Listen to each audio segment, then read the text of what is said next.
Olá, eu sou a Camila Menezes, fundadora do Espaço Acha, e você está ouvindo o podcast Papo com Essência, um espaço de conversas, trocas e reflexões que te conectam à sua essência.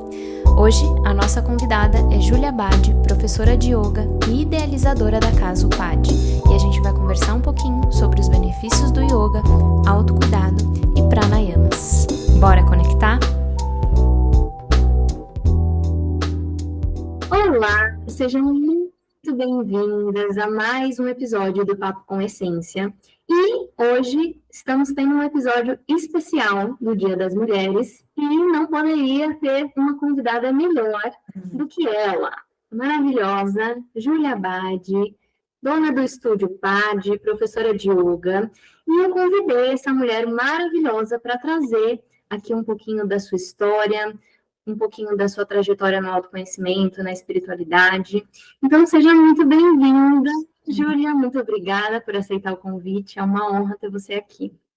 Eu que agradeço, Cá, obrigada, para mim é uma honra também estar aqui, compartilhando de mais um encontro, de mais uma troca, de tantas que a gente já teve, né? Sim. E tenho certeza que hoje não vai ser menos especial do que qualquer outro dia. E nem mais, porque é sempre, tipo, auge. Sim.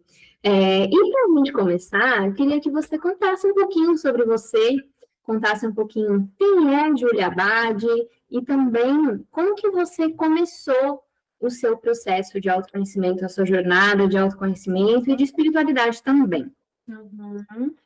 Tá. Bom, então, você já me apresentou, eu sou Júlia Abad, hoje eu sou idealizadora da Casa Upad, que é um espaço de yoga, de cura e de vivências espirituais. E para eu chegar até aqui, onde eu estou hoje, foi um longo processo de autoconhecimento, que começou, acho que em 2016, 2017, eu tinha de 19 para 20 anos, assim. Eu acho que antes disso, a espiritualidade existia na minha vida de uma forma inata, mas o autoconhecimento não. Então, eu percebo que ao longo da minha jornada, assim, até 2016, 2017, eu passei por muitos momentos de ansiedade, de crise, de perceber a vida, às vezes, incoerente com coisas que eu acreditava. Em 2017, eu passei por um momento turbulento na minha vida, onde eu vivi um relacionamento amoroso que era bem desafiador para mim. E nesse momento que eu estava em crise, em colapso, assim, eu falava, meu, aonde que eu vou me encontrar? Como eu consigo sair desse desconforto que eu vivo? E aí, eu primeiro fui fazer terapias tradicionais, né? Fui para psicanálise e psicólogas, e eu não me encontrei muito, muita coisa funcionou, assim, mas não era exatamente aquilo que eu sentia que me confortava. E aí eu fui para as terapias holísticas. Conheci uma mulher maravilhosa, que até hoje me ajuda muito. Eu passo por vários processos com ela ainda, que é a Julia Kiss. Sempre gosto de falar o nome dela e honrar mesmo o trabalho e toda a troca que a gente teve, a guiança que ela me deu ao longo dos anos, né? Até hoje a gente tem uma parceria. E principalmente hoje, no Dia da Mulher, né? Eu vou mandar o podcast para ela, então aproveitar. Um beijo, Ju, mulher maravilhosa, que fez tanto por mim. E aí, quando eu comecei com as terapias holísticas, que eu entendi verdadeiramente o que era o autoconhecimento, desde então eu nunca mais consegui me desvincular desses movimentos, assim, de se conhecer. Por muito tempo eu fiquei a louca da terapia, tipo, olha, tem um processo terapêutico ali, eu quero, tipo assim, sabe? É aquela coisa, quando vê, não dá mais para desver. E quando você começa a entrar em contato com as terapias, principalmente as holísticas, que tem um universo de técnicas muito amplo, é uma loucura, né? E é uma sedezinha de quero mais, né? Porque, assim, não vamos romantizar, né? O autoconhecimento é assim. Você passa por momentos muito desafiadores e muito doloridos, porque você tem que estar ali olhando na ferida e, cutucando coisas esquecidas e coisas que normalmente são bem desafiadoras e que doem bastante. Mas depois que você olha, que incomoda, que dói muito, você consegue ter aquele afastamento da questão, né? Depois de iluminar ela, de trazer consciência, conseguir o afastamento, começo da cura, é tão transformador, é tão potente, que você fala, eu tô pronta para sofrer de novo mais um pouquinho, eu tô pronta para passar por esses desafios mais uma vez, né? E aí, como que eu entrei no yoga, né? O autoconhecimento e yoga, para mim, foi meio que um passo foi levando ao outro, sabe? Uhum. Comecei no autoconhecimento, comecei com esses tipos de terapia, fazer os meus primeiros retiros, e aí tudo funcionava, mas eu percebia que eu tinha uma mente muito ansiosa, uma mente muito barulhenta, muito acelerada, assim. E aí eu falava com as minhas amigas e com a Júlia, né, que na época era minha terapeuta, eu falava, Ju, tudo faz sentido, mas eu sinto que eu tenho que a terapia é minha muleta, porque começa esse monte de aqui na cabeça, eu não consigo lidar, e aí eu preciso correr para uma sessão e desabafar para conseguir me escutar. E aí a Júlia falou para mim, Ju, eu acho que o que você está precisando fazer nesse momento é aprender a lidar com a sua mente. Tá, como que eu faço isso? Vai para o yoga. E começou a jornada com yoga. E eu acho que isso é muito comum. Eu vejo que a gente passa por várias etapas, né? O autoconhecimento não tem prazo de validade, é a vida inteira. Mas são etapas, assim, que eu vejo que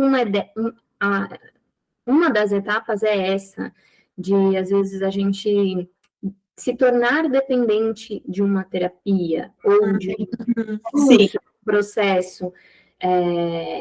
E é por isso que eu bato tanto na tecla do autoconhecimento na prática, para a gente realmente ganhar essa autonomia no nosso próprio processo, para que a gente não dependa das nossas terapeutas, que a gente não dependa de técnica, que a gente não dependa nada disso, porque uma coisa é você estar ali imersa num processo de autoconhecimento, numa técnica, num atendimento, com um suporte, com uma guiança, e outra coisa é o dia a dia, né? Que as coisas é onde o game, é onde o negócio está acontecendo. O bicho pega. Tá acontecendo. E aí, como que eu vou lidar com isso? Como que eu vou lidar com esses pensamentos? O que eu vou fazer? Como que eu vou buscar ter uma mente mais consciente, mais presente? Então, que legal, e que legal que você teve esse encontro com o yoga. Sim. E aí, como que você... o que te levou a entender assim, não, eu acho que eu quero mais do que só a prática, né? Eu quero ensinar isso. Como que foi esse processo? Tá. Antes de fazer o curso de yoga, eu estudava educação física e trabalhava como personal. E essa questão, eu sou taurina bem raiz, né? Então, tudo que é do corpo, estética, beleza, lar, conforto, são coisas que eu amo de paixão. E na época, como eu vinha de um lugar de inconsciência, né? E sempre gostei muito de treinar, escolhia a educação física por um amor mesmo aos treinos, né? Eu acabei desenvolvendo também ali uma hipervalorização estética. Então, eu já gostava de me cuidar, já sempre fui vaidosa. Aí eu fiz faculdade de geografia primeiro, porque eu queria trabalhar com licenciamento ambiental.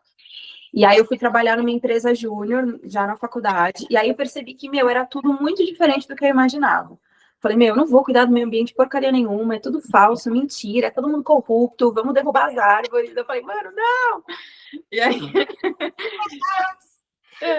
Aí eu falei, não, eu não vou fazer isso. E legal que você para você ver, né? Porque, como ela falou, gente, ela é a taurina, assim, ó, raiz, e geografia não deixa de ser uma coisa conectada à terra, né? O elemento terra e tudo mais. Que legal, já estava no processo aí. Nossa, processão ali, máximo. E foi um processo muito grande para mim, porque assim, eu venho de uma família que sempre reforçou muito a importância de uma boa universidade, qual diploma você carrega, da onde você veio, quem é você, qual é a sua apresentação, sabe? Qual é o papel ali que você, nossa, eu sou tal coisa. A família sempre falou, não, a gente pagou as melhores escolas para você fazer faculdade pública, para você fazer o USP, para você fazer o Unesp. E aí eu entrei nesse lugar de preciso fazer. Para eu ser alguém na vida, eu preciso disso. E aí, do segundo para o terceiro colegial, eu chegava a estudar, 8 horas por dia para passar nos vestibulares. E aí eu emagreci muito, tive várias crises de ansiedade, tive pela primeira vez uma crise de labirintite. E passei em sexto lugar na Unesp, passei no UFSCar, na USP, passei em todas as faculdades que eu prestei. E aí eu fui fazer, achando que aquilo ali, pronto, era tudo que eu precisava fazer na vida. Entrei, fim da vida, resolvi, tipo assim, sabe? E aí, quando eu entrei na faculdade, eu comecei a olhar, tipo, tava tudo errado, meu, tinha greve o tempo todo. Então, assim, de 1 ano e meio que eu fiz de faculdade, foram quase de 6 a 8 meses de greve, assim. Foi uma coisa louca, assim. Então, aquilo, para mim, foram muitas quebras a saída para a faculdade, assim. Tipo, de ver que, meu, minha família não tava certa em muitos aspectos. Tipo, de não ver mais coerência naquilo que eles tinham me cobrado tanto, de não ver coerência em todo aquele esforço que eu tinha feito para chegar naquele lugar e de repente aquele lugar não fazia mais sentido para mim. Porque então, era a crença, né, que foi instalada, né? Você cresceu provavelmente escutando isso, então essa era a sua realidade, a sua lente, né? Exato, era essa a minha crença limitante, de que para ter um futuro próspero, tranquilo, feliz, em paz, eu tinha que fazer uma universidade pública. E aí ele começou, acho que ali talvez já tenha começado esse processo de entrar nesse lugar do desconforto, caminhando para o autoconhecimento, porque eu acho que esse caminho para o começo do autoconhecimento, ele normalmente é assim. O universo vai te apresentando situações que vão te colocando em autoquestionamento e num lugar de desconforto. Então, você se questiona e aí não faz mais sentido, e aí você tá no desconforto, e aí vem outra situação que reforça, e outra que reforça, e outra que reforça. E aí, quando você vai ver, você tá, tipo, no limbo, assim, você tá afundada, meu, no fundo do poço, aí você fala, meu, o que eu faço agora? Aí o autoconhecimento vem, te abraça e fala, calma, minha linda, a gente tem solução. Então, eu sinto que ali foi o comecinho para esse processo, assim, de realmente me aprofundar mesmo nisso, assim. Acho que ali começou o meu chamado para olhar para tudo isso.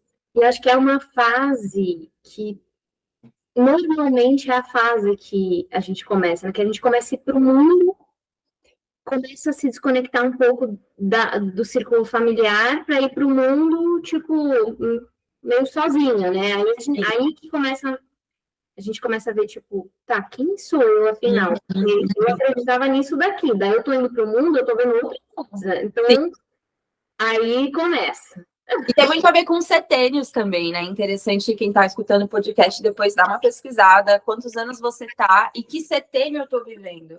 Porque a gente estuda também nas terapias holísticas que as nossas vidas são divididas de 7 em 7 anos, em blocos que te pedem para observar um assunto ali mais específico, né? Alguns questionamentos ali mais específicos que te ajudam a dar um direcionamento. Em que momento é esse que eu estou vivendo, né? Então, nessa idade, acho que a gente está ali no terceiro setênio, né? Comecinho do terceiro setênio, 21 anos, mais ou menos, né? E aí começam esses novos questionamentos que fazem todo sentido no final, né? Uhum.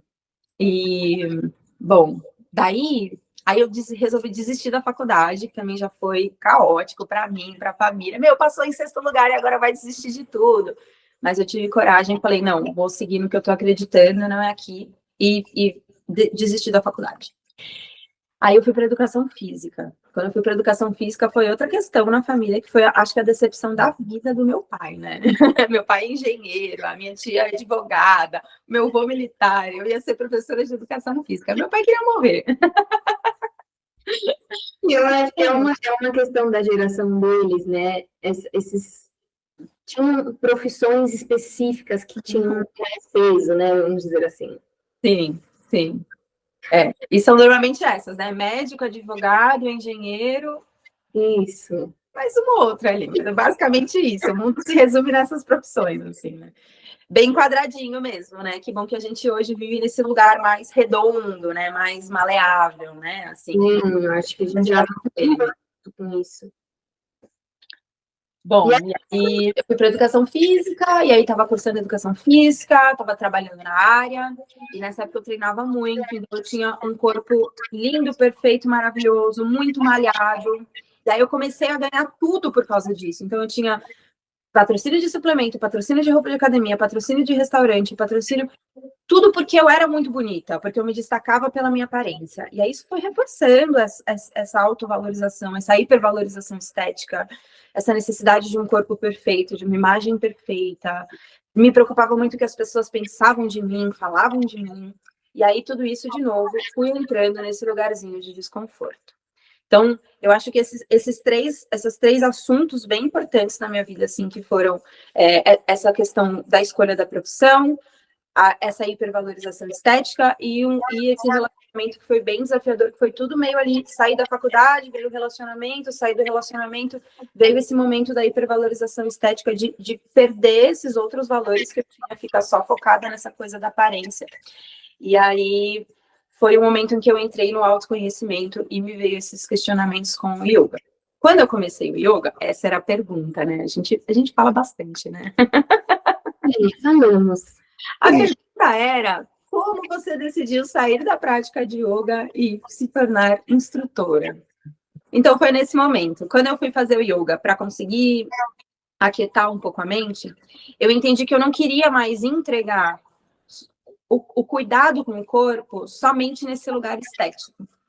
Que isso estava me trazendo desconfortos. Então, eu me perguntei: como eu posso continuar auxiliando as pessoas nesse autocuidado com o corpo físico, mas ir para esse lugar mais sutil, de falar do quanto é maravilhoso você se cuidar em outras camadas, além da camada física, né? Uhum. Então, você cuidar mentalmente, espiritualmente, energeticamente.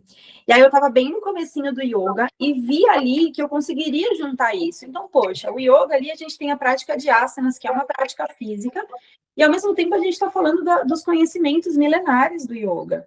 A gente está ali fazendo os asanas, posturas psicofísicas, mas os asanas trabalham órgãos. Os asanas trabalham questões emocionais, questões mentais.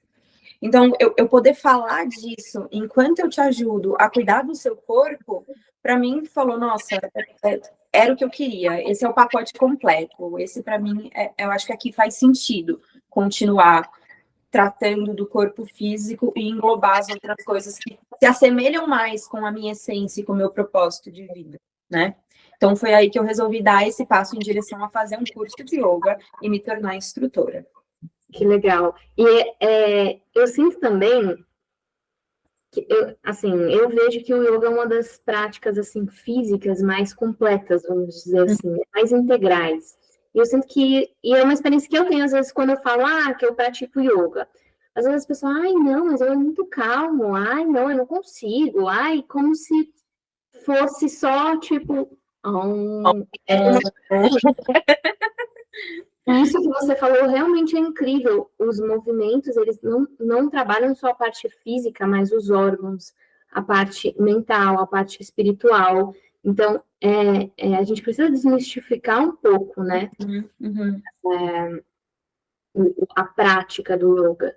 E se você pudesse dizer, assim, os principais benefícios, não só físicos também, porque o físico é muito importante, é o nosso tempo, né? Quais seriam os principais benefícios, assim, que você vê, que você sentiu na sua jornada, né? Físicos, mentais, espirituais do yoga, assim, que ele pode trazer pra gente? Para quem aí, de repente, tem essa crença do yoga que eu falei, e às vezes é meio resistente, ou para quem já está e às vezes sente resistência, ou aqueles que querem começar, o que tem esses benefícios? Tá. Eu acho que, assim, em primeiro lugar, eu acho que para a gente desmistificar essa crença que o yoga é parado, é você entender que tem vários tipos de yoga e que cada yoga é feito para um tipo de pessoa. E que mais do que cada tipo de yoga, você só consegue desenvolver o yoga quando você encontra um bom professor. Eu acho que um bom professor é mais importante do que tipo de metodologia você pratica. Porque eu acho que essa guiança do professor na prática, do instrutor na prática, ela é muito importante. E você ali é um momento de entrega mesmo, de ambos os lados. Então, quem está praticando está ali entregue no tapete mesmo, assim, pronto para ser guiado e para ser levado para um lugar além desse lugar físico. E a pessoa que está guiando, ela está ali entregando uma demanda muito grande de energia. Às vezes, a gente dando aula, a gente recebe informações mesmo do alto, tipo, eu elaborei que ia ser uma prática, de repente eu estou dando outros asanas porque foi o que me veio. Hoje é dia de fazer outra coisa, sabe? Então, eu acho que é uma entrega mútua. Então, para desmistificar o yoga, primeiro entender que tem o yoga paradão, tem o yoga super movimentado, tem o yoga meio termo, tem yoga que você fica pendurado em tecido, tem inúmeros tipos de yoga. Então, encontre o seu a sua metodologia e encontre um bom professor. Eu acho que esse é o primeiro ponto. E os benefícios do yoga, eles são inúmeros. A gente aprende no yoga que a gente trabalha 5 corpos, quando você faz práticas de asanas, tá? Porque yoga é um compilado de afazeres e de conhecimentos, né? Então, a gente estuda que a base do yoga, ela é baseada em 8 membros, né? São yamas, niyamas, pranayama, asana, enfim, são várias coisas que compõem o yoga. E uma delas é a prática física. Então, as outras são coisas que você deve fazer na sua vida, coisas que você deve evitar, a respiração consciente, enfim, são várias outras coisas que envolvem. Então, quando você vai para a prática física, a gente está ali movimentando 5 corpos, que é o que a gente estuda no yoga, que a gente chama de kosha. Então, você movimenta o corpo físico, você nutre o corpo energético através da respiração, do prana, do pranayama.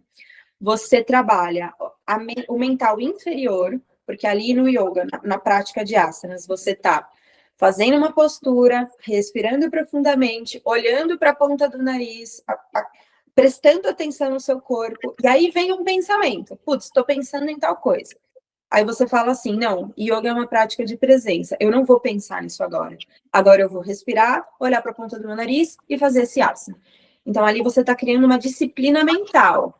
Então, primeiro corpo físico, eu faço asana. Eu estou trabalhando os músculos, alongamento e os órgãos. Segundo corpo energético. Quando eu respiro profundamente, eu alinho os meus 7 chakras e distribuo o prana, oxigênio, energia vital para todas as extremidades do meu corpo. Terceiro, mental inferior. Então, eu não deixo a minha mente ficar divagando no assunto que ela quiser. Eu controlo a minha mente. E agora é a hora do yoga. Quarto corpo, mental superior, que é esse mental, essa consciência testemunha. Então, eu me afasto do meu corpo, eu me afasto dos meus pensamentos e eu me percebo. Percebo que eu estou pensando isso aqui. Não é hora de pensar isso aqui. Silencio o pensamento e volto para o corpo. E o quinto kosha, o quinto corpo, é o corpo espiritual, que é nesse lugar que a gente vai desenvolvendo a conexão com esse lugar mais sutil, com essa energia mais elevada, que quando a gente está muito terreno, a gente tem dificuldade em acessar. Sim. Então, tudo isso acontece ao mesmo tempo na prática de yoga ali. No começo, quando você começa a praticar yoga, você não percebe que isso está acontecendo. Você faz só asana. Então, quem está começando no yoga, começou 1 mês, 2 meses, não está fazendo sentido, tenta um pouco mais. Você pode talvez tentar uma outra prática, uma outra metodologia, mas tenta um pouco mais, porque às vezes demora pelo menos uns 3, 4 meses para você começar a sentir essa energia mais sutil, essa cura mais sutil que acontece através do yoga, né? Sim, porque eu vejo que no início, quando a gente está começando, a gente acaba focando mais no asana, né? Fazer o movimento certo, o movimento correto, e que não é tão simples, né? Não é. E principalmente para quem está começando assim, eu acho que o yoga é 0 parado. Até os parados, você tem que ficar parado ali, às vezes, meu, é um desafio. E aí, às vezes, no início, você está muito focado ali, você, né, não consegue tanto sentir o sutil, mas conforme você vai seguindo o flow, e aí vai se tornando um flow, daí é delícia, né? Há quanto tempo você está praticando yoga, Ká? Putz, faz tempo. Faz tempo. Faz muito tempo. Porque, na verdade, é assim, né, gente? Não dá.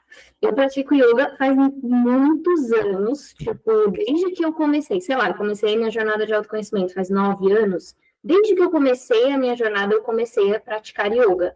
Mas nunca com consistência.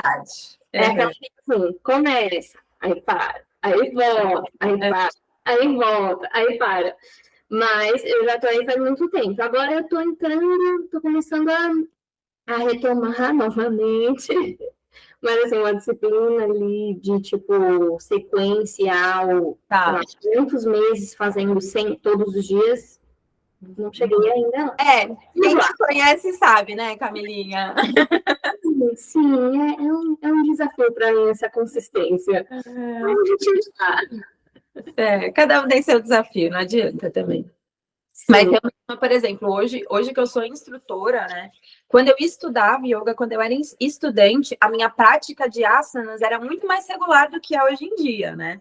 Então, eu tô aqui te dando essa cutucada, mas hoje a minha prática de asanas, ela não é tão regular, assim. Eu vou te falar, nossa, eu faço yoga 5 vezes na semana, lindona. Eu não faço, tá? Tem semanas que eu não faço a minha prática de asanas, mas eu pratico yoga de outras formas, entende? Por isso que eu falo, a gente às vezes termina a prática, eu olho para as minhas alunas, a gente termina, namastê, namastê, pode guardar o tapetinho e agora começa o yoga. No momento que você levantar do tapete, que você vai para a vida, é a hora que você tem que colocar tudo que você aprende no tapete em prática. Sim. Porque é um treino, o yoga é um treino para você levar essa vida mais confortável que você tanto quer, né?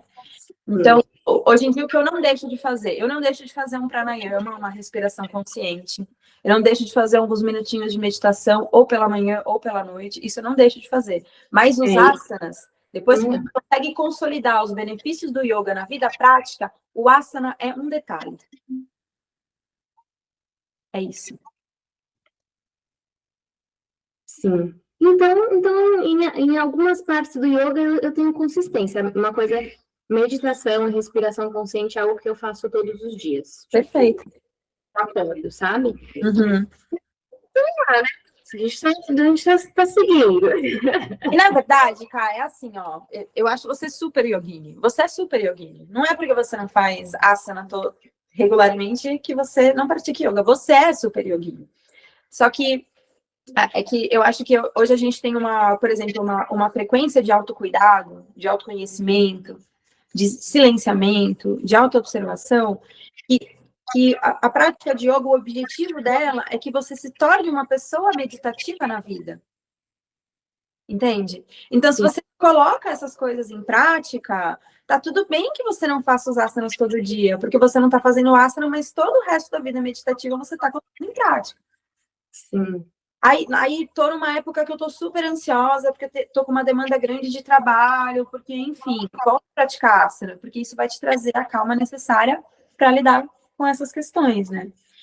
E para quem tá começando, o movimento é o contrário. Então, você está começando na espiritualidade, você está começando no autoconhecimento, faça asana todos os dias.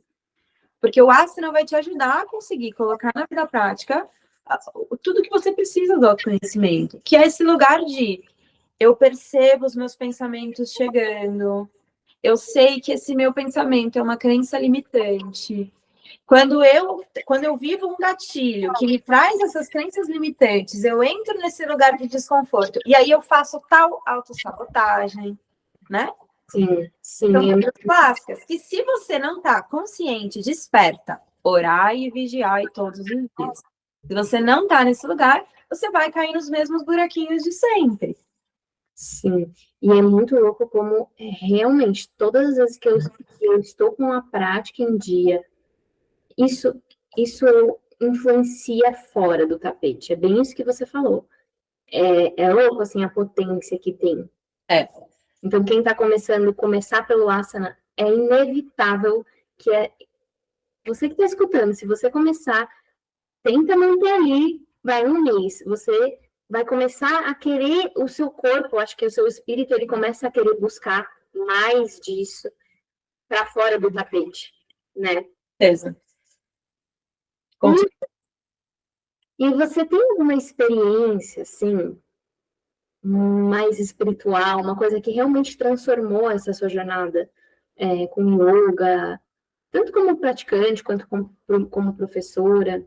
E só para falar, antes de responder isso, você buscou o yoga para justamente, né, trabalhar essa questão que você tinha com a estética e tal, e os seus pensamentos, né, lidar com os seus pensamentos, e conseguiu? Consegui super. Hoje eu falo que eu sou uma vaidosa saudável. Eu me cuido, pinto unha, passo maquiagem, vou na academia quando eu quero, tipo, 3 vezes na semana quando dá. Eu tô sem treinar desde antes do Natal e tá tudo bem, entendeu? Eu tô 3 meses sem pisar numa academia e tá tudo bem. Antes eu ficava louca, uma semana murchei. Hoje em dia tá tudo maravilhoso. Hoje em dia eu percebo que eu busco um autocuidado para me sentir bem e para ter saúde. Então, E hoje a vida com os pensamentos é assim, né? A gente não é linear. Então eu vivo nesse lugar assim, né? Sim. E aí eu tô aqui, o yoga me põe aqui, aí eu fico aqui, aí eu dou uma relaxadinha, aí eu venho pra cá. Aí eu corre pro yoga, aí você vem aqui. Então, Sim, a vida, né? sim, a vida. Então o yoga supriu a minha busca. Minha busca foi atendida com o yoga. Que bom, que bom. E a questão da experiência, assim, de uma experiência transformadora que você pode compartilhar, que você sente à vontade. Não sei se de repente em algum retiro, alguma formação, ou até alguma coisa fora disso, mas que te trouxe ali um grande salto ali de consciência, um grande insight, algo que foi muito transformador para você. Tá.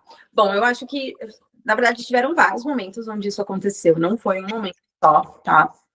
Até hoje acontecem coisas, às vezes, durante a prática, ou dando aula, ou fazendo prática, que eu falo, gente, babado é louco mesmo, né? Esse babado é forte, né? Rola direto, pra ser bem sincera, assim. Mas eu acho que a primeira vez que eu tive alguma coisa, assim, né? Vou chamar de extrafísico, vou usar essa palavra. Não sei se talvez seja a melhor palavra, mas foi a primeira experiência extrafísica, digamos assim. Foi um dia que eu lembro que eu falei, gente, que loucura isso, vou continuar que vai dar bom. Eu estava fazendo uma prática, e aí eu fiz uma postura meio de invertida, assim, e quando eu fechei os olhos, eu tenho muita dificuldade em visualizar coisas, assim. Como eu sou muito terrena, eu sou muito... Eu não sei, a minha mente, ela não cria muita coisa, não cria imagem, sabe? Eu também estava fazendo asana e eu fechei os olhos, e quando eu fechei os olhos, começou a surgir uma espiral, e essa espiral formava a flor da vida, e isso expandindo e voltando, e foi me dando uma vibração no corpo inteiro, assim, e um suadeiro surreal, e foi coisa de, tipo, 3 segundos e passou, assim. Aí, quando isso passou, eu voltei do asana, assim, meio que olhando em volta, tipo, o que aconteceu, assim? E aí eu olhei meu corpo suado de um jeito que eu nunca suei na prática, assim, foi um de suor mesmo, assim, e aí passou. Que maravilhoso. Falou uma coisa meio mágica, assim. E você estava dando aula ou você estava fazendo alguma aula, foi em algum retiro, alguma coisa assim? Eu estava praticando, eu e a Vitória, minha melhor amiga, num lugar aqui pertinho de casa, aqui no Lago do Major, em Atibaia. Que legal. E é engraçado isso também, né? Porque eu e a Vitória é minha melhor amiga desde 2003, assim, a gente tem 20 e tantos anos de amizade, 21 anos de amizade. E quando eu comecei a fazer o curso...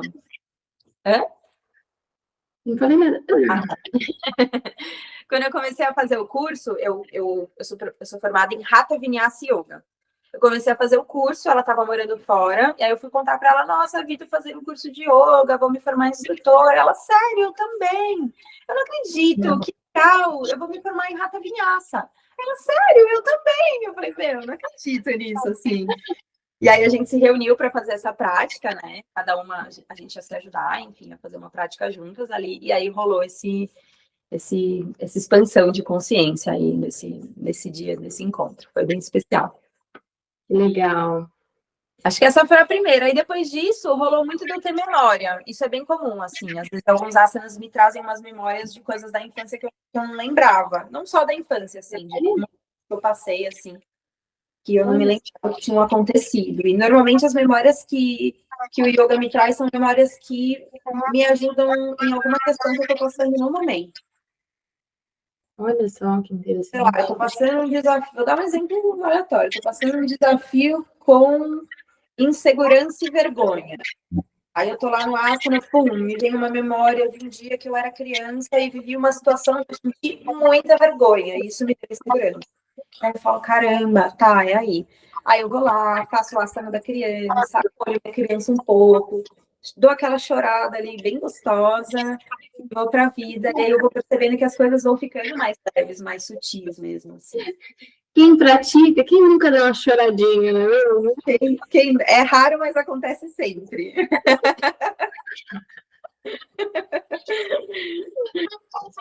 E você também do Hatha, né? Que foi a sua formação.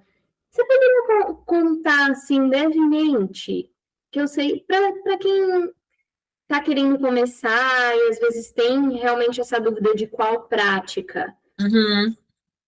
Eu não sei se você tem conhecimento de todas, mas falar as principais ali, assim, Tá. como que funciona, assim, as principais. Uhum. Eu tô suando o bigode, tanto calor. Nossa, eu também tô. Não dá nem pra ligar o ventilador pra não ficar o de fundo, né? Então, dá aquela abafada, aquela balançada no cabelo, água gelada e boa. Um dia teremos ar-condicionado, Cá. Putz, eu não gosto de ar-condicionado. Não? Não. Ai, tá bom. É que esse calor realmente... Eu vou ficar aqui com o meu abanador. Bom, então sobre as práticas de asanas, a gente tem eu vou falar de 3 principais ali, que são, digamos assim, os 3 mais conhecidos, mas são infinitas metodologias hoje em dia, né? A gente tem muitos tipos de yoga. Mas assim, o mais tradicional é o Hatha Yoga, que ele é esse que era uma pegada um pouco mais parada. Então você faz um asana de cada vez e você fica 5 respirações parada nesse asana. Então, você, sei lá, alonga para um lado, 5 respirações. Alonga para o outro, 5 respirações. Faz outra postura, 5 respirações. Outra, 5 respiração parece que é infinita. Sim, exato. 5 respirações infinitas, é isso. Esse é o Hatha. O Hatha, normalmente, ele é indicado para pessoas que são muito ansiosas e muito agitadas. E pessoas que, por exemplo, já fazem esportes explosivos. Então, eu já corro, ou eu já pratico crossfit, Então, eu já faço coisas que me aceleram muito. Então, é interessante buscar o Hatha. No começo vai ser muito desafiador, porque você vai ficar ali, as 5 respirações parecem eternas. E enquanto você faz as 5 respirações, você pensou em tudo que você pode imaginar na vida. E é esse o trabalho, eu me vejo aqui, ó, elaborando 1000 coisas enquanto eu faço 5 respirações, e aí eu fico, respira. É um trabalho árduo. Por isso que muita gente às vezes fala, não é para mim. Mas vale a pena.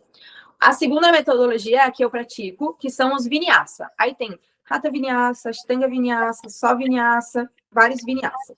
O que é o Vinyasa? O Vinyasa é um flowzinho, é uma prática em flow, que ela vai conectando uma postura na outra com um flowzinho que normalmente é o da saudação ao sol. Então, que é chaturanga, tipo uma flexão de braço, o cachorro olhando para cima e depois o cachorro olhando para baixo. Então, faz um asana, faz essa conexão. Faz outro asana em permanência, aí faz essa conexão. Então, ele vira um yoga um pouco mais fluido, assim, você vai juntando uma postura na outra, sobe e desce, sobe e desce. E aí, como são várias coisas que você tem que ir fazendo, fica mais fácil de fazer essa coisa de eu não vou pensar agora, porque eu tenho muita coisa para prestar atenção, né? Sim. Então, eu vou ficar um asana, depois eu troco para o outro, depois eu troco para o outro, e aí não dá muito tempo para você ficar ali pensando na vida, né? Então, digamos que esse é o intermediário. E aí a gente tem o Ashtanga, que a gente diz que é o yoga mais avançado, que ele é difícil, ele é desafiador de praticar, porque as posturas são mais desafiadoras. Então, é uma prática bem longa, assim, ela costuma demorar de 1h15 a 1h30, podendo chegar a 2 horas de prática. Sim.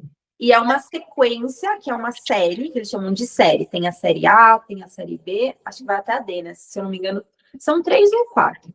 E eu sei que a última série tem, 7 pessoas no mundo que fazem essa série. Que é muito grande, assim. Verdade.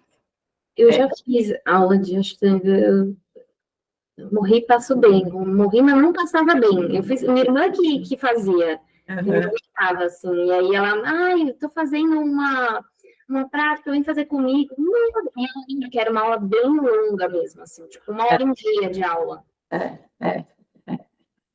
Mas é bem interessante o Ashtanga pela variedade de posturas, assim.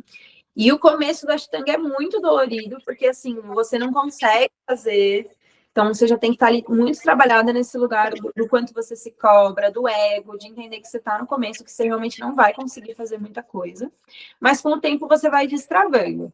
E o legal do Ashtanga é que, assim, tem uma sequência que, se não me engano, acho que são 63 posturas. Aí, por exemplo, dessas 63, você consegue fazer as 20 primeiras. Se você não conseguir fazer a 21ª, você para na 20ª e vai para o Shavasana. E você fica fazendo até a 20ª, até você conseguir fazer a 21ª. Aí você faz a 21ª. Aí você fica fazendo até você conseguir fazer a 22ª. E aí você vai destravando postura por postura até você chegar na série completa. Não sabia disso. Essa é a forma correta de se praticar Ashtanga. Só que tem muitos professores que conhecem a metodologia e vão passando a sequência. Ah, você não consegue fazer, a gente faz aqui com uma adaptação e você vai para a próxima sequência. E tá tudo bem, são formas de ensinar. Mas essa forma mais tradicional é essa como eu estou te explicando agora. Entendi, que legal, que legal. É. E, prof, dá para ficar só no Shavasana? Só fazer Shavasana? No mundo ideal. Vamos explicar, gente, para quem não sabe, Shavasana é o momento final da aula, é o momento que todo mundo espera ansiosamente para acontecer. Que é o relaxamento final. Então, você vai deitar, tipo, é postura do cadáver. Você vai, tipo, morrer ali no tapete mesmo, depois das 1000 respirações e dos asanas impossíveis. Você vai deitar ali e você vai ficar de 3 a 5, às vezes até 10 minutos fazendo absolutamente nada. Deitado, de olhos fechados, sentindo ali o cheirinho do incenso, a musiquinha relaxante do fundo e nada mais. Então, existe uma prática que é basicamente só um Shavasana, que é o yoga restaurativo. Eu vejo alguns memes na internet de pessoas que não gostam do Shavasana, que, tipo, né? Eu falei, gente, mas como assim? É a melhor parte. É a melhor parte. Total. O legal do yoga restaurativo é que são várias almofadonas. E quando você monta o asana, ao invés de você ficar ali na força, segurando o asana e respirando no asana, você deita ou senta e se apoia inteiro com várias almofadas pelo corpo e você respira naturalmente ali, completamente relaxado. E aí você chega a ficar, tipo, 5 minutos em cada postura.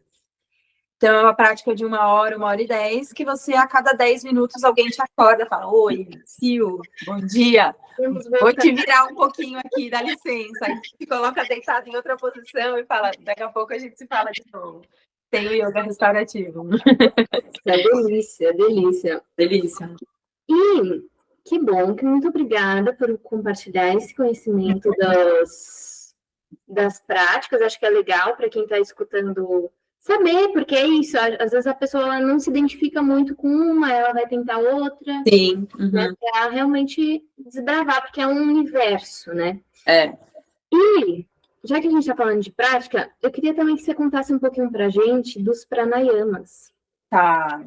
O que são pranayamas? Como que a gente podemos praticá-los fora do tapetinho?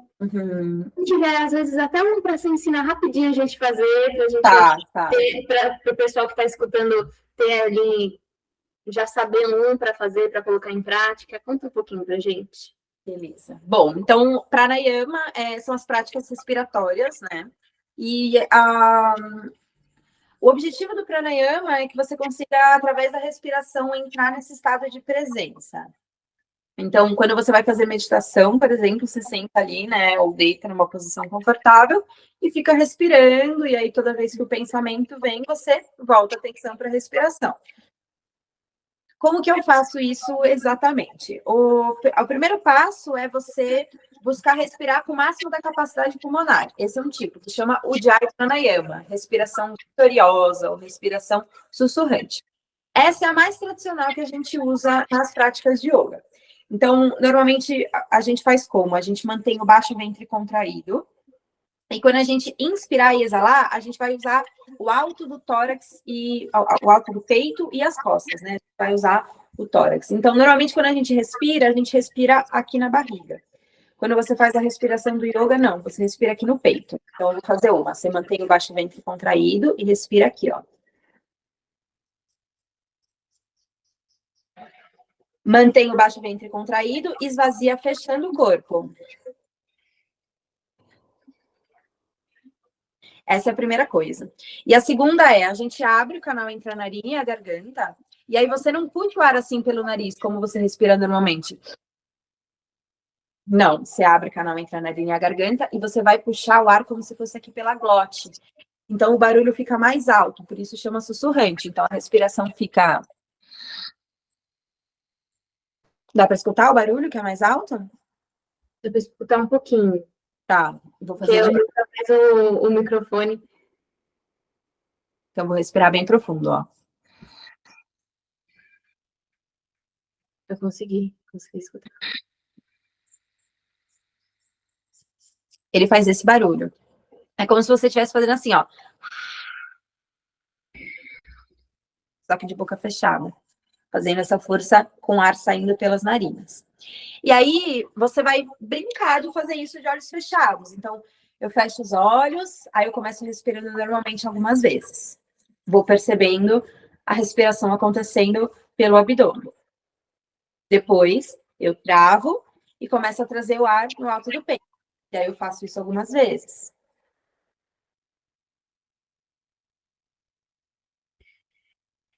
Depois, eu abro o canal entre a narina e a garganta e começo a escutar a minha respiração mais alta, mantendo baixo o ventre e trazendo ar no alto do tórax.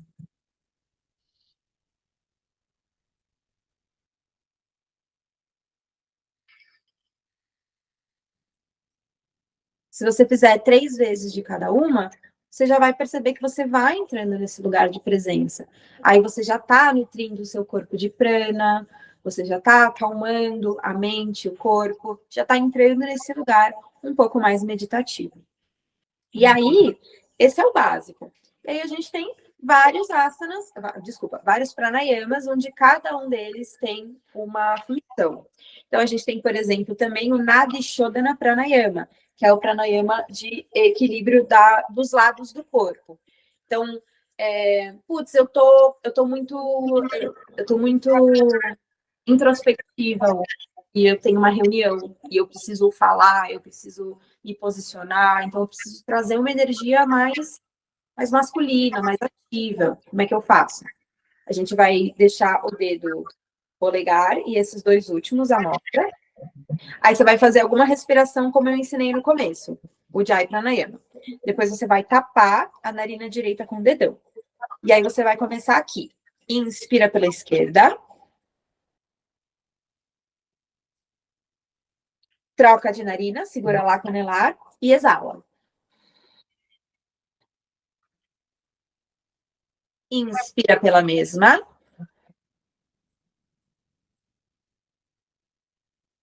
Troca de narina para exalar. Fiz um ciclo de respiração. Inspira pela mesma. Troca para exalar.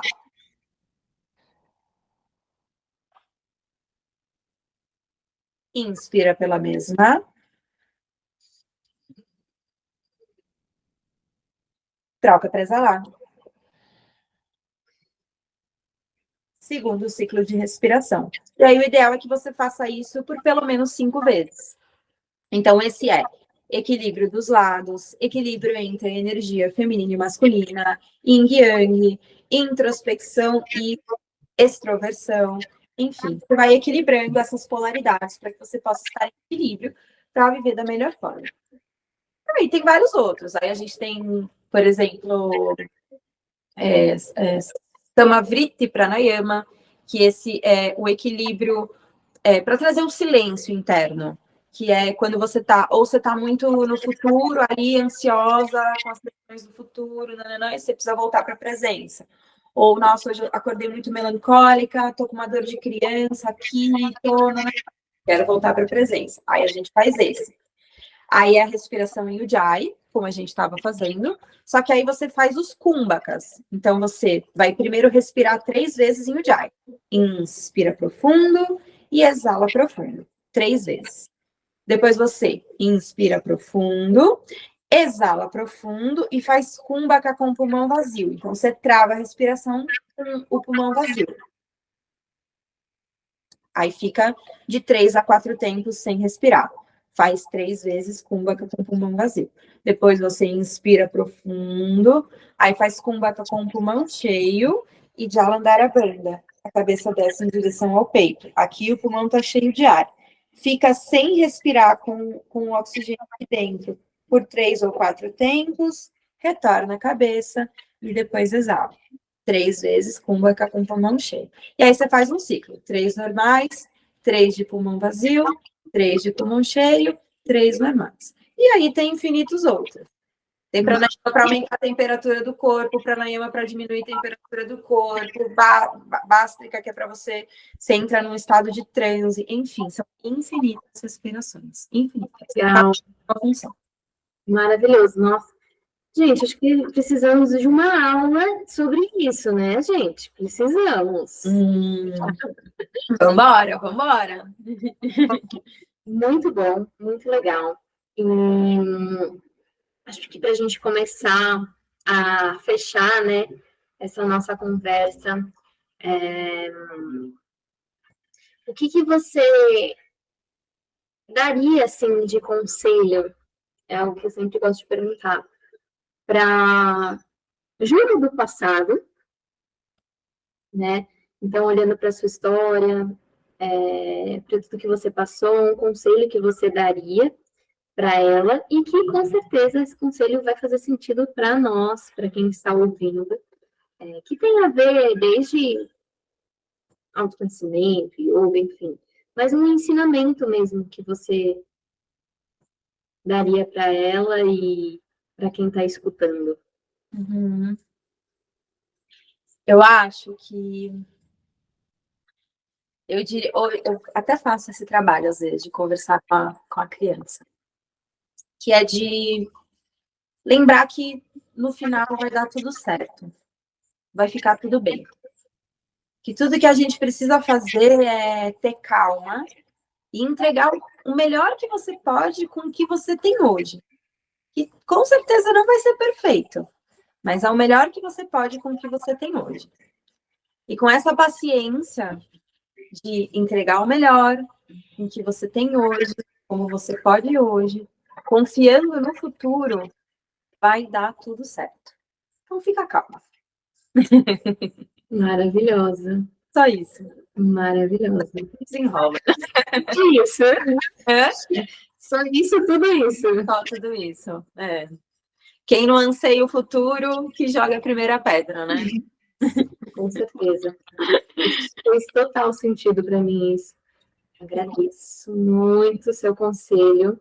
E é isso. Nossa conversa de hoje. Acho que a gente ficaria mais umas horinhas aí, mas eu valorizo o seu tempo. Você tem seus compromissos e tudo mais. Então, eu queria te agradecer muito por você ter aceitado esse convite, por você ter oferecido aí um pouquinho do seu tempo e toda a sua sabedoria para a gente. Com certeza foi um papo muito gostoso. Que a gente tá com. Vamos sair daqui até com prática de respiração, gente. Com prática de respiração. Duvido fazer, quero ver. Ai, ó. Eu me garanto, agora minhas alunas, eu tô aqui de olho nelas. Vamos ver se elas vão praticar aí. E, inclusive, gente, durante o podcast, a Júlia falou sobre os 5 corpos. Para quem tiver dúvida, tem aula aqui na comunidade sobre os 7 corpos, que é a gente trabalha com 2 corpos a mais, mas que tem a mesma... falam sobre a mesma coisa. Então, quem quiser se aprofundar nisso, a gente tem aula aqui sobre isso. E é isso, gostaria de agradecer e deixo aí aberto a você compartilhar sobre o seu trabalho. Venda seu peixe, meu bem, seu trabalho maravilhoso. As pessoas, elas precisam saber. Então, se as pessoas quiserem, seja visitar seu estúdio, ou seja fazer uma aula com você, como que funciona, como elas podem te encontrar. Tá, perfeita. Bom, então eu tenho, como a gente falou no começo, né? Eu tenho um espaço de yoga e de vivências espirituais. Aqui a gente também faz vaporização uterina, a gente tem yoga para gestantes, a gente tem Hatha Vinyasa comigo, tem Hatha Yoga com uma amiga, Vivi Cabral, uma querida. A gente agora está com um projeto novo de começar a fazer um movimento, uma roda de energia aqui, aplicando reiki nas pessoas. Então, tem todo um movimento acontecendo, com muitas novidades pela frente. Fique em Atibaia, aqui na Avenida Bandeirantes, e se quiser saber mais informação, entra no Instagram, é Casa Upadi, mas se escreve Upadi, porque é uma palavra em sânscrito, Casa Upadi. Pode deixar que eu deixo aqui embaixo. Perfeito. Ou pelo meu Instagram, para falar direto comigo, é julia.abad. Tá. E uma dúvida, que eu acredito que elas podem ter, e eu já estou perguntando, tá? Você dá aulas online? Sim, também dou aulas online. Aí a gente combina. Aí é no meu particular e também dou aulas online, sim. Combinado. Então é isso, meu bem. Muito obrigada. Gratidão por esse papo maravilhoso. Eu quero agradecer também muito. Para mim é sempre uma honra. A gente, eu e a Camila, a gente é amiga acima de tudo, né? E já tem alguns anos que a gente se conhece. E é sempre muito, muito, muito rico. Já fiz vários tipos de terapia com você, Ká, e todas elas sempre deram, assim, muito resultado, me auxiliaram muito no meu processo de expansão. Você é uma das pessoas que eu sei, assim como eu cito Julia Kiss, eu também cito muitas vezes você e os processos que eu passei com você, que eles também foram divisores de água na minha vida. Então, sou muito, muito grata por você sempre ter esse carinho por mim, esse olhar delicado, de me chamar para compartilhar essas coisas com você, fazer parte da sua entrega, que eu admiro e, assim, te coloco no pedestal mesmo, porque eu já vivi coisas com você que acho impecável nessa sua entrega. Porque a gente vê que é uma entrega com propósito, com amorosidade, e sempre faz muito sentido verdadeiro aqui no cardíaco, aqui dentro, assim, e reverbera para a vida. Então, agradeço mais uma vez pelo convite, por poder falar um pouco de mim, um pouco, como você disse, do meu conhecimento, da minha sabedoria, e é sempre, sempre, sempre uma honra. Obrigada, agradeço mais uma vez. Então é isso, meus amores. Espero que vocês tenham gostado. E esse foi mais um Papo com Essência, e a gente se vê no próximo episódio. Tchau, tchau.